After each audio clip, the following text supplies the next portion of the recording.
All right, welcome back to the Go4CEO channel. The culture architect. Every CEO wishes they called sooner. My guest today asks, what if the biggest risk in your company isn't revenue, but the workplace culture you think is fine? Tommie Jo Brodie is an international best-selling author, attorney, and workplace strategist who has spent 20 plus years helping organizations turn compliance chaos into world-class culture. She shows leaders how to build teams people want to stay with while avoiding the legal admins or landmines that sink companies every year. Tommie Jo, thank you so much for coming on to the Go4CEO channel. How are you? I'm well. How are you? Thanks for having me on.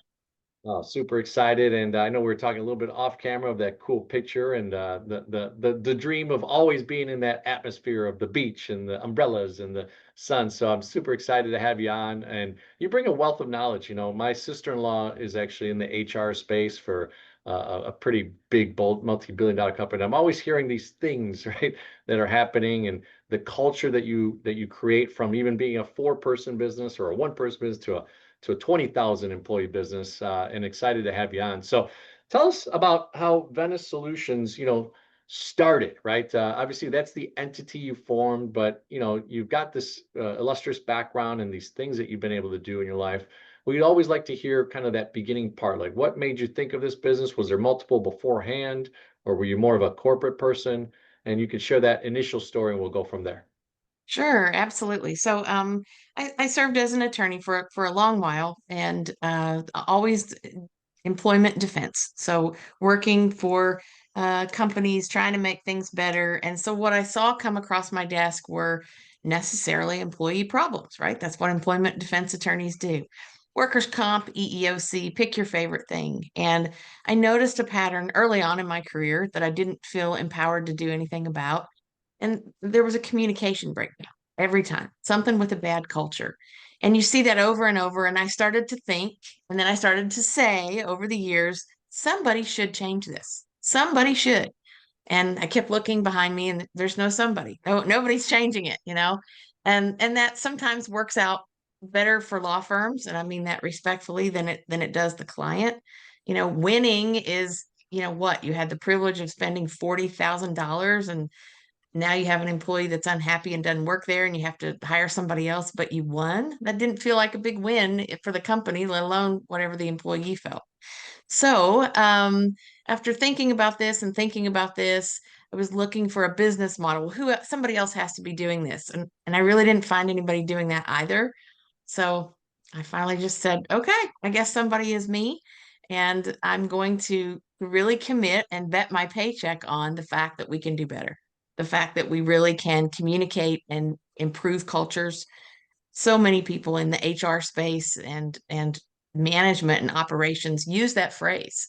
They say the culture's bad. Okay, how do you make the culture good? We can't just say that and complain about it for generations. So that's what I endeavored to do, and now here I am doing it. Well, I love that there's a background there, right? And so many entrepreneurs flourish and blossom out of problems that are created or that continue to be annoying, right? And then a person like yourself goes, okay, well, I've got a solution, and I don't think anybody else is stepping up, so let's rock and roll, let's do this, right? So awesome. So you're in the midst of it. You're working with these companies as an attorney. Where is that transitional period? Did you start to do it while you were an attorney and start to say to yourself, okay, here's some SOPs, some things I'm going to start putting together? Or did you, freelance a little bit outside? Or what was that beginning part in getting that first client or even starting the business itself? Sure. I was incredibly blessed because when I decided to leave my job, I thought, okay, this is not a side hustle, right? This is not kind of a little something I couldn't figure out how to do that as a part-time thing. So I decided to leave my job at a great company, a great global corporation. And when I said, hey, it's time for me to move on, they said, well, why don't we talk about that? Maybe you could pivot your role and keep some of those same responsibilities, but take us as a client. So that made it easy. I didn't count on that. I really didn't see that coming, but it made it a lot easier because you're starting with, hey, there's an option here. So that was great. Well, that's a really cool statement and share, right? That you're in a company, you're an entrepreneur, really. I always affectionately call when I work for someone, I'm an entrepreneur. I'm always got that entrepreneur heart and spirit, but you found a solution, so found an opportunity to a problem.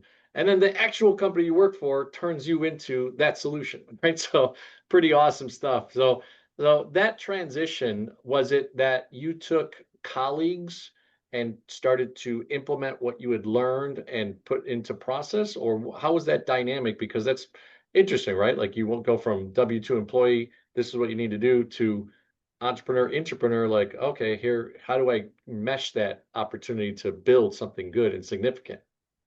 Yeah, I mean, it was the techniques that I wanted to do for other places, we had already started to implement in-house there. So it was a natural transition. The part that was, hey, we are building this plane as we fly it, was my new role. And how does that work? And how do we not surrender the gains and improvements that we've made in a particular department that I had worked to build? How do we do this? And the answer will not surprise you. It was good communication. Mm, Nobody knew if that would work. Because if we're honest, when anytime you try something new, you hope it'll work. And in a moment of confidence, if you're trying to sell something, you might say, I'm sure this will work. But you don't actually know until you do anything if it'll work. So we just agreed. My colleague and slash boss and their very visionary CHRO, who's always cheering for out of the box ideas. We just sort of said, you know what, we think this can work and we'll try. And we will respect each other and we'll talk to each other. And if we hit a glitch that feels like it's not working, we'll figure it out. And that's what we've done. And here I am. I still have that company as a client, and I do different work. I do less work than I did in the beginning, but 3.5 years later, we still talk to each other. And of course, there's emails and meetings and all the normal stuff, but all of us have to perfect the skill of human communication. I think that's the secret sauce. It's not, there's nothing special about me. I just am committed to communicating with other people and figuring out what they need and finding a way to get it. yeah, I mean, in that hook I shared, right, conflict and resolution has been something when I'm in leadership positions. I truly can say I'm a cheerleader of that. I feel like too many, planted managers, planted leaders sometimes use avoidance of conflict as one of their strategies, and it's certainly not a good thing. But it's painful to communicate, right? It's painful Agreed.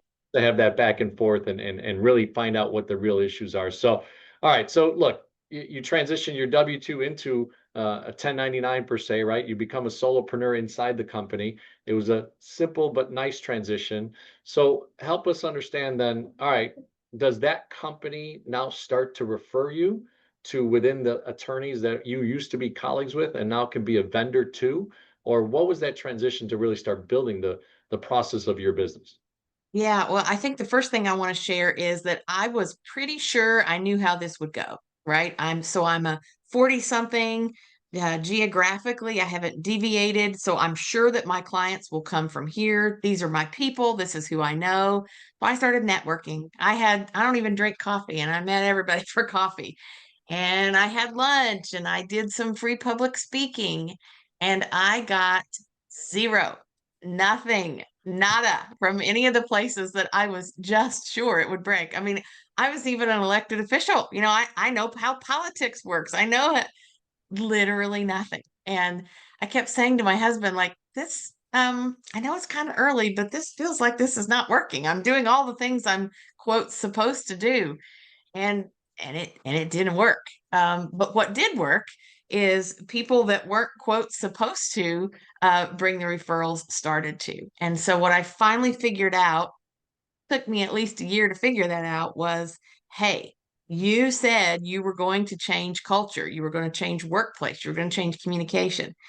Quit being salesy and telling people that you're not being salesy, but quit doing that. Quit trying to do what somebody else is doing. You can't build a new thing with an old blueprint. And that's what Mm. I was trying to do. So go do it. Go talk to people, go find out what the pain points are. And I did that with employers, and I did that with attorneys, including attorneys that I didn't even know before that.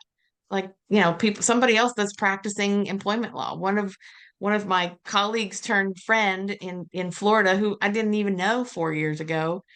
I just started talking to her one day at a seminar, and she spoke, and I said, "Hey, I enjoyed your remarks, blah, blah, blah," and started understanding what are her clients' pain points. What is that, up to the line of before they get to her, she has regular clients.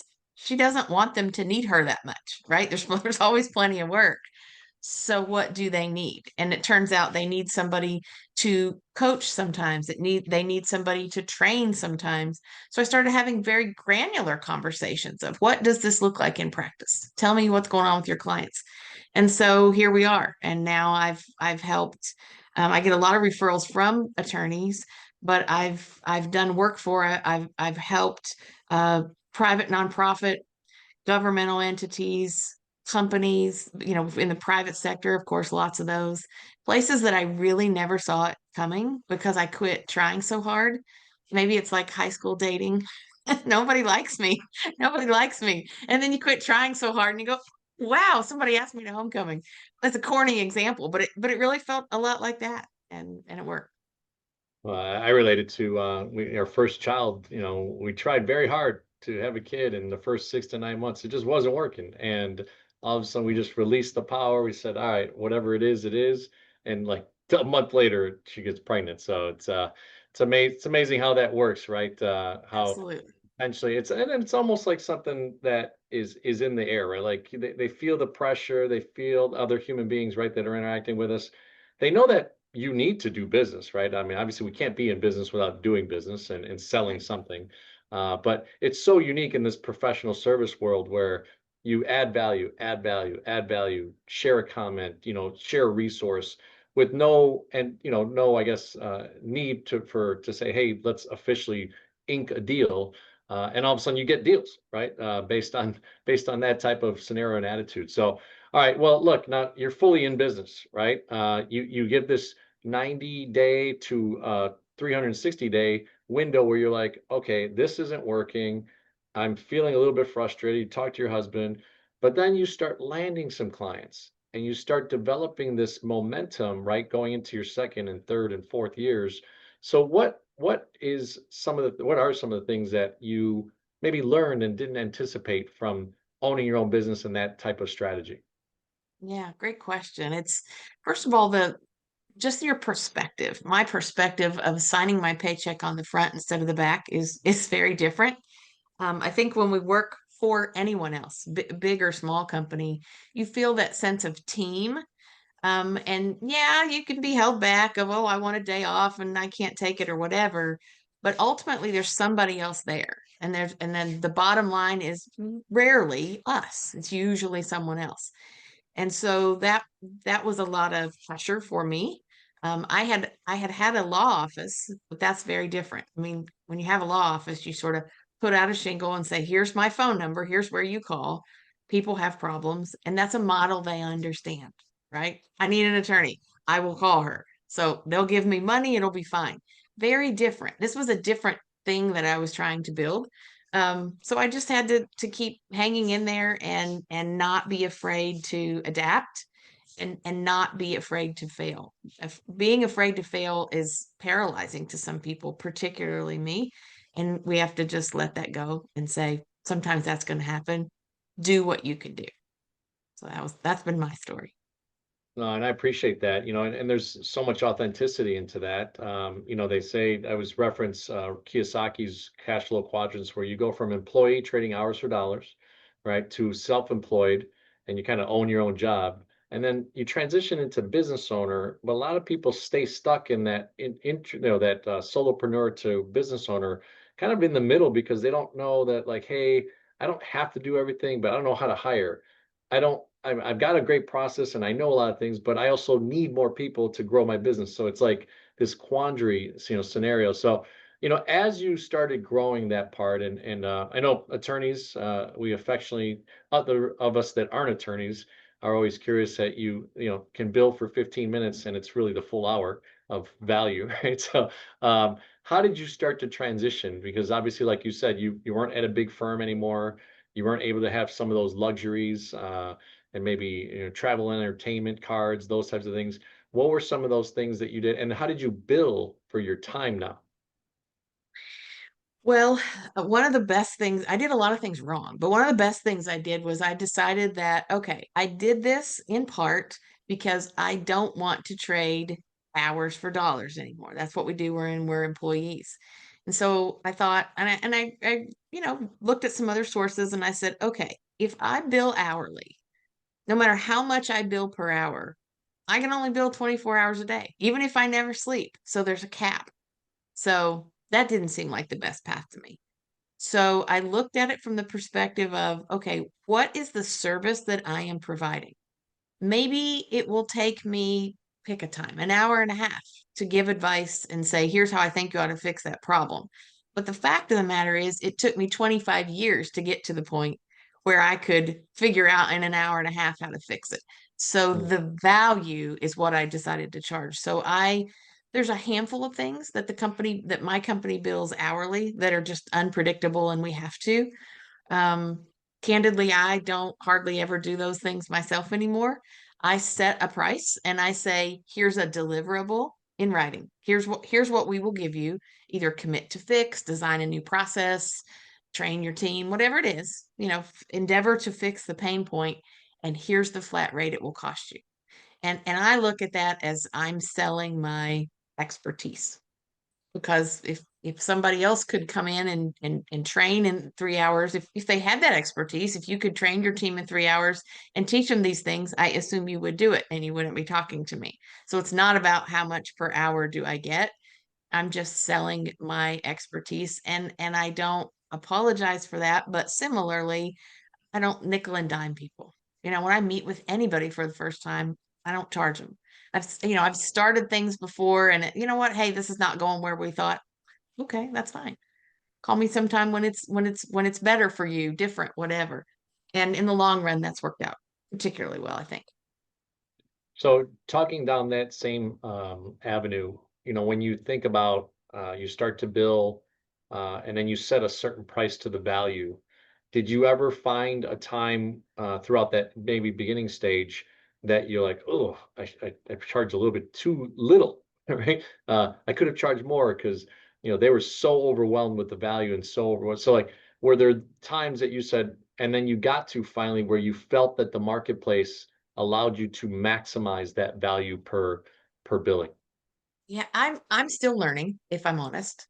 And I the first time that was really so very stark for me, I was on a girl weekend with a good friend of mine, and I had pitched this proposal that was very important to me.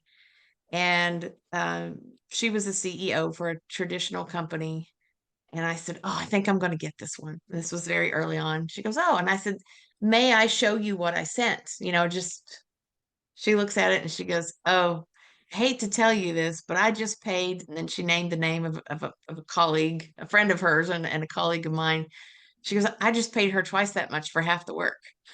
I went, oh, darn it, but it was already sent. It was already out. So, my dad used to say, what's the value of something? What will somebody pay? And I think we all endeavor to do the right thing, of course, and be ethical and not overcharge. But it's tricky to figure out what the market is, particularly because I was and am trying to build something it's not a common business, right? There's not tons of people that are doing this. So what's that worth? I don't know. That was my honest answer in the beginning.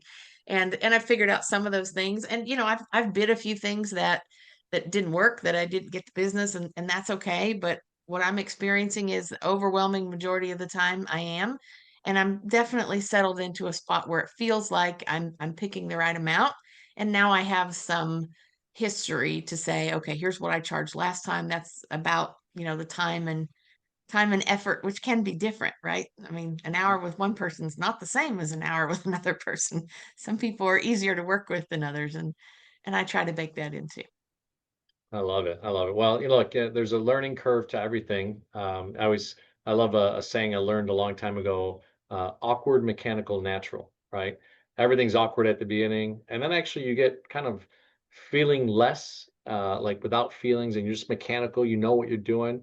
And then you get to a natural stage where, man, it's just that flow, that I love the word momentum I talk about in my book on the third chapter of just the accountability, but then how momentum kicks in so that you take massive action, right? So, and it sounds like you went through all those types of stages in those beginning and latter parts. So, all right, now let's nerd out a little bit on what you actually do, right? How are you literally going in to culture change? And are you working specifically with C-suite? Are you looking at, small to medium-sized businesses? Where in that area can you go and impact? And if without maybe to giving away all the secrets, but sharing the data points or the areas that you feel, and then you go and implement certain things. Can you share those?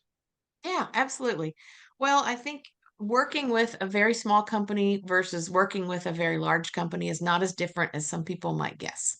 People are people. So how we do it looks a little different, but ultimately what we're looking for is, okay, so you say the culture is bad or needs improved. What does that mean? Where are the pain points? Is it all of the people? Are we having, and how does it manifest? So do we have absentee problems? Do we have quality problems? So let's identify. I mean, it's easy to say, well, I want our culture to be better, or I want my employees to be more happy. Okay, so are you sending them to the beach? Like, what does that mean? And one of the challenges with starting at the C-suite, and I spend a lot of time there, and those people do really cool work.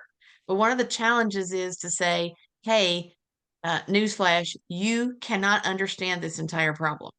Everybody does not look at your company like you do. Y'all are at the top of the pyramid here. We have to talk to everybody in the pyramid, or at least a representative sample. And then we have an honest conversation with leadership and say, okay, and it's me or whoever on my team is doing the work. We sit down and have interviews. It's not a survey. It's not somebody hiding behind a keyboard. And we say, tell me about this. Tell me what it's like to work for her. Tell me what it's like to be on his team. And you'd be surprised how very honest people will be. And Mm, so we capture that in a way that's not, Sally said this, but it's very granular data. Hey, here's what we're hearing from this group or this team or whatever.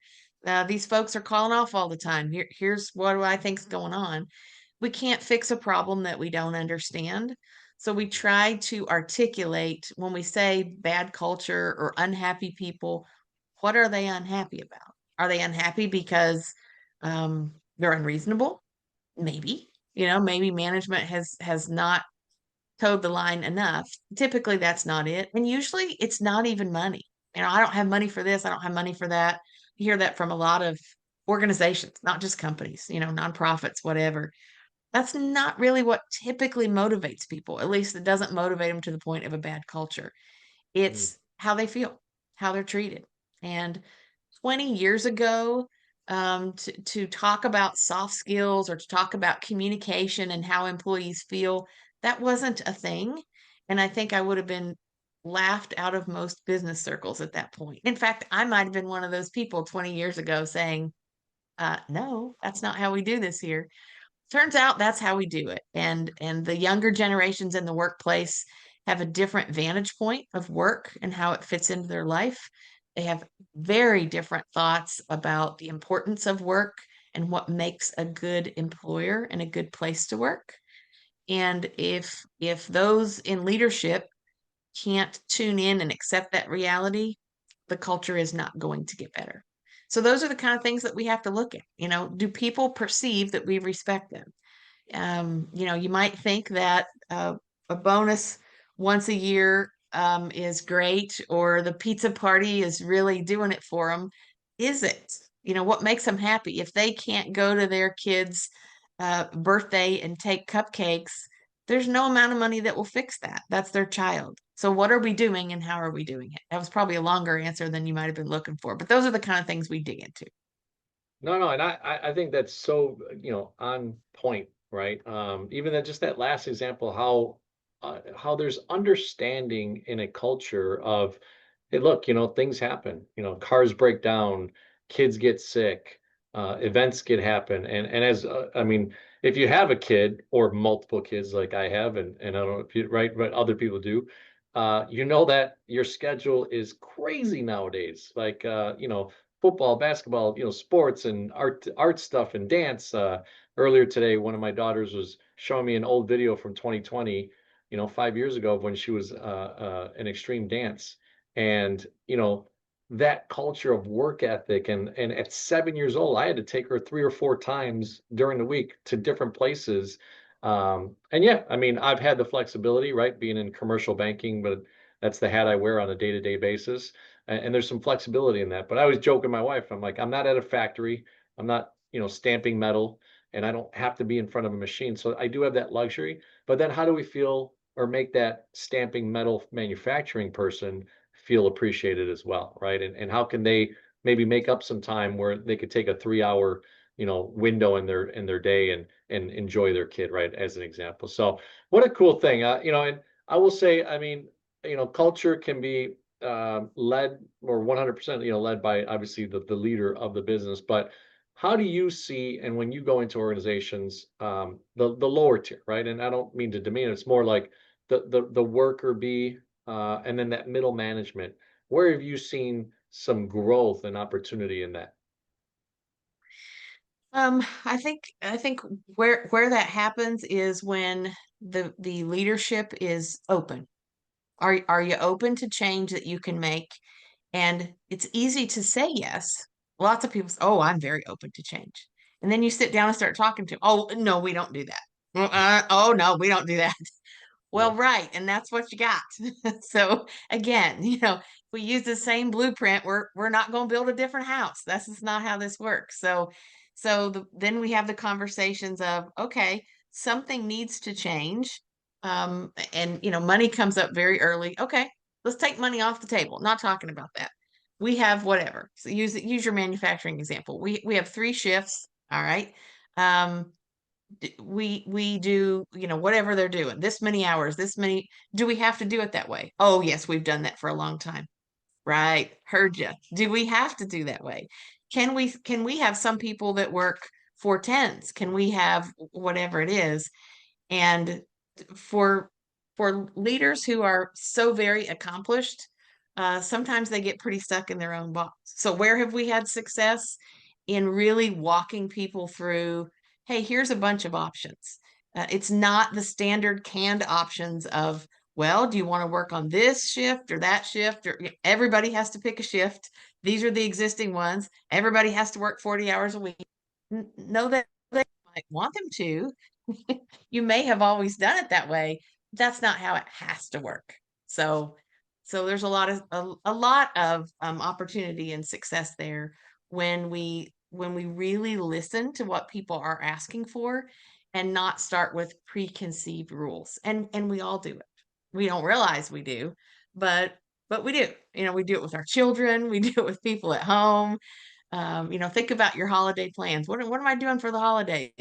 Well, this is what Christmas Eve or Hanukkah or whatever. And we're the same way at work because we're people. So we have to get out of those boxes, and then we can begin to experience success at all levels of the organization, I think.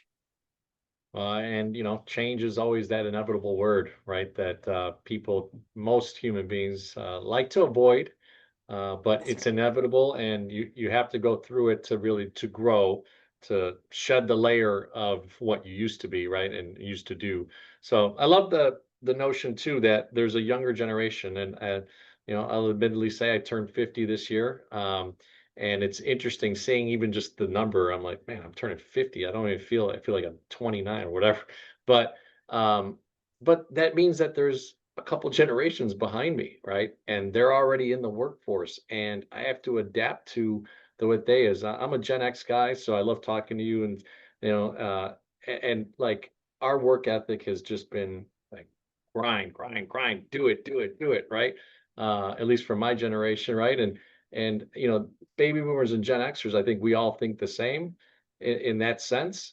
but then the Y, the X, and the other, whatever the other acronyms are and stuff, are coming with a different philosophy. So it's really interesting stuff. So from that perspective, how are you marketing to businesses nowadays? Maybe a little bit different from when you started, obviously from that inner working of your own company and going out to the marketplace. But is there anything, any new verbiage, any new videos that you're doing? Are you doing a little bit something different to attract that leader that maybe founded a company? The guy's 27 years old, right?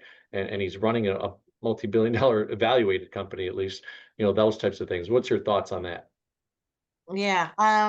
So as far as what I'm doing for marketing, I'm currently in the middle of a pivot for exactly the reason that you articulated. Hey, I'm not the same company. Now I actually have a small team around me to do these things. So I think that the honest answer is ask me in 6 months. But in general, what we're trying to do is shift completely away from that traditional, here is my website, and nothing wrong with that. I'm not mocking that, but I think we've just sort of exhausted that. And so I'm trying to be out there more with the help of a professional publicist to put me out as a thought leader and make that as a more organic feeling segue, whether it's truly organic or not. When I'm making the effort, I don't know.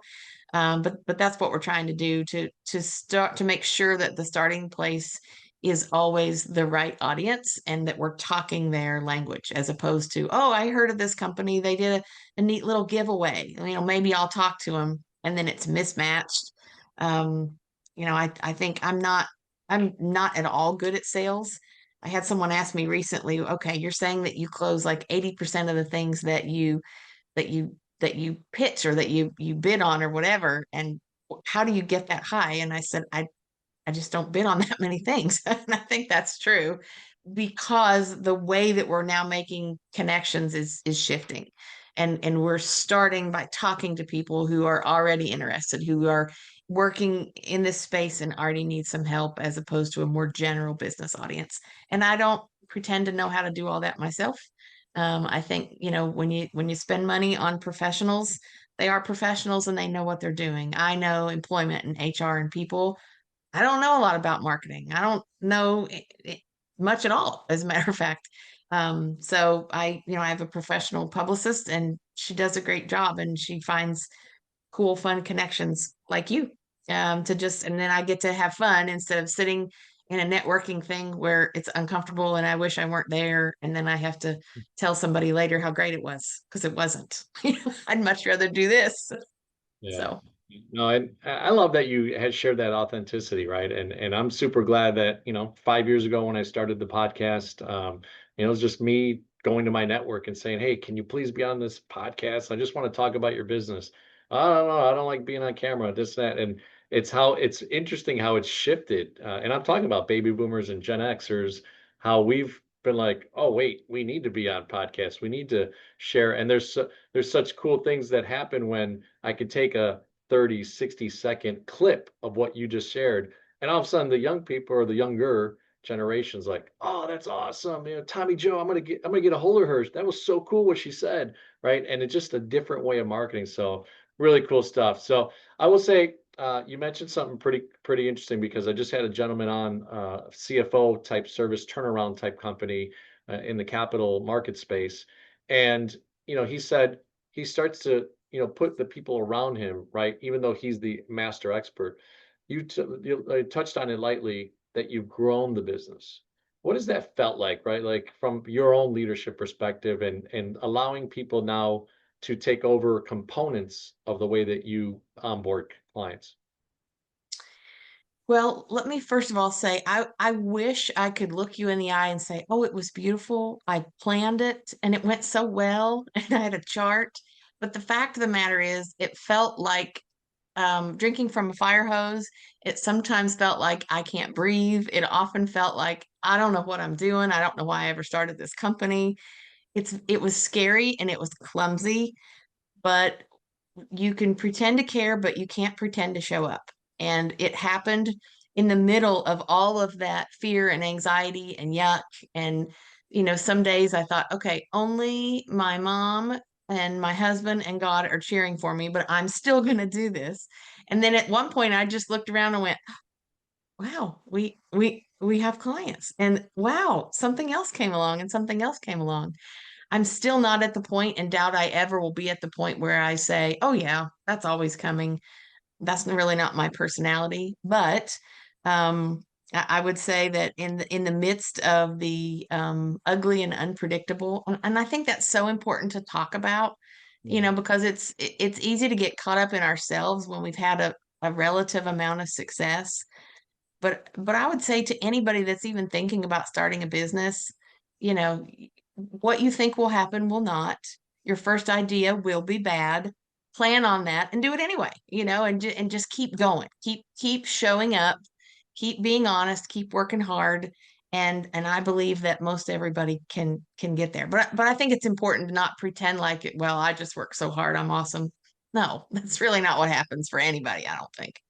Yeah. No, and in large scale now, because of podcasts and the ability to be out there in kind of an authentic way, even just doing short clip videos, you're sharing kind of those nuances of how that really happens, right? And that's why people relate to you because they're saying, "Oh, you know what? Actually, this person's not lying, right? Or not making it seem rosy." And look, there are some people that you're like, "Holy cow, like that's incredible how they just No, came out of nowhere and just did it," right? But for the most part, it takes a larger percentage of people to kind of get through the grind process of everything. So I appreciate you sharing that. So look, operations, scaling, funding, all these different areas, and you've concentrated on this one unique part, right, of culture and development within the scientific side of things, right? Tell us about a little bit about your book, right? How are you using it? What are some of the things that you shared in that book that maybe, translate on a day-to-day basis? sure. So I'm really just getting started with the book. It was published this year in July of 2025, and I never had any intentions of writing a book. And a couple people said to me, "Well, look, if you want to be a thought leader, you kind of got to act like one. You have to put this out there." And so it's really designed to be two things. One is a conversation piece, for me to say like, "Hey, here's my thoughts that I've articulated in a book." And the other one is, and this may sound corny, but there are businesses or people who work in businesses who need this advice, who cannot afford, even basic consulting fees, or maybe they think they need it, but the owner or boss won't go for it. But most people have $14 or whatever it costs on Amazon. So it was, to me, it was a give back. I mean, I don't know that I have a ton of ways to give back, but there's been an awful lot of people that have helped me get here. People in my personal life, but lots of people in my professional life. And I thought, if I write this little humble playbook, I do think people will get good from this. Mm. And probably the first person who was a former client, um, maybe an existing client, but I don't have work for them right now. But that's how I know her. I did some work in her office. She called me and said, I read it cover to cover and I loved it. I made notes and I'm going to use this at the office. And I was so flattered by that. I thought, you know what? If I don't get one more speaking thing or one more paying client, I did good. And that was something that, as corny as it sounds, I really felt good about that. That I had written it in a way, with a team of editors, helpers, whatever, not just the Tommie show here, but that we have put out a product that is actually helpful to somebody, that they can just order it on Amazon, spend a tiny little bit of money, and that it helped. That really felt good. I mean, when you do employment defense, you don't have tons of feel good moments, like, oh, wow, you successfully denied somebody their FMLA. Way to go, Tiger. There's just not tons of feel good moments in that. So that did feel very good. And it was meaningful. Well, I'll tell you, Go4CEO community, you just heard a little mini masterclass, and selfishly, as mutual authors, I feel completely the same. Uh, from the 7 reviews, I started my book launched October 9th, and the 7 reviews that I have up there, and I'm hoping for more, and I'm encouraging certain people to do it. I've said to myself, "Wow, man, the feedback and just the all of a sudden the randomness of an email." or a picture saying, hey, I picked up your book, super excited to read it. And then the aftermath of it, I feel the same way. So I think us as authors now, it's so funny. I don't know if you feel this way, but I actually feel like telling everybody, hey, you have a book in you. You have a book in you. You know, not you're going to get a book. You have a book in you. So, um, Absolutely. Totally yeah. agree. Yeah, because like you said, it wasn't our intention to write it, and that was me. I just kind of was writing some thoughts over the last couple of years and stories. My wife was like, "Hey, teach about sales and stuff." And I was like, "Nah, not yet. I don't, I'm not in that genre yet of my mindset." And it was a process that I came up with a formula. So anyway, look, I appreciate you coming on. As we end our interviews, we always end them the same way. CEO, right? So C is for client experience, and that's certainly developed over the years from when you started internally in your company and switched them to a client, to E for engagement, and then O for operational excellence, which is the tools that you're using to manage your business. So client experience, just high level value proposition dealing with your company. What should a client experience look like in your eyes? It needs to be about the client, not about me. We mean well, but sometimes we all get stuck in, well, here's what I know and here's what I think I have to offer. So therefore, it's what you need. It's not. What do they need and what are their pain points? And they need to know and feel and experience that I'm really trying to change their work, their world. It's not about me, it's about them. I love it. I love it. So now, Tommie Jo, share us a little bit of how you engage, right? Every business owner I've had on this podcast, I mean, it's amazing how many different strategies they have in this engagement route. So, and I'm talking about, do you like taking people out to dinner? Is that your favorite thing? Do you do retreats with your clients? Do you tell your employee, do you share bonuses with your employees? Like, how do people engage with Tommie Jo, and why do they love to engage with you? Well, I really have no idea, but I'll tell you what I think it is. You'd have to ask them. I'm a gift giver. Okay. That's my love language. I love doing that. My husband, if he were here, I'm sure he'd say it's because she likes to shop, but I digress. So I like to give when I'm speaking, when I go to a client, when it's the holidays, when it's not. I give people fun little gifts that makes them smile. So I had with one of my team members, we just did a trade show booth with a very large organization that's new to us. New team member said, hey, I think this is a good idea. Okay, I don't know, but you got to believe in your people. Let's try it. I'll come with you. Let's do it. So I had someone come up with an idea. I said, what will our booth be? And he came up with, well, you want to do team building. We're going to do Legos.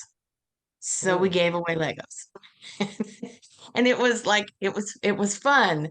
I've given a few client slash friends little signs that say, I'm not just HR, I'm cool HR. And it's things that are thoughtful, that are personal, that are memorable.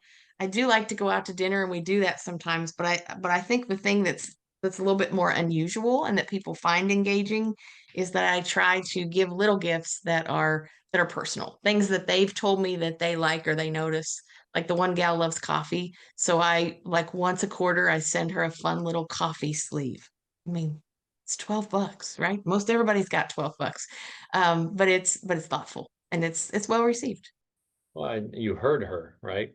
She was listened to, and such a cool share right there about the way you engage and your own style and your own way of catering to people and what their desires are, and then acknowledging those. So, last one is operational excellence. So, if you think about the tools, right? AI is a big deal nowadays, but are you, a Monday person? Are you a certain CRM type person? Do you have a workflow chart that you use? Are you old school? Do you do everything on notes and sticky notes, right? Stuff like that. Like, what's your operating rhythm within your business? I keep saying that I'm going to be very digital and cool and hip, but the truth is, just off camera where you can't see, there's a billion sticky notes, and my mind works faster sometimes than my ability to execute it. So I end up going old school. The coolest thing I do is put notes in my phone or a voice memo to myself. But yeah, as I think of it, literally sticky notes, and then I can arrange them and then they make their way into some legitimate computer type workflow. But yeah, start very old school, sticky Yeah. notes. And you know what? Old school still works big time, right? Because I will say I've had people on the podcast that talk about tech stacks, and they're like, John, we have 30 tech things and we use 3 of them, right?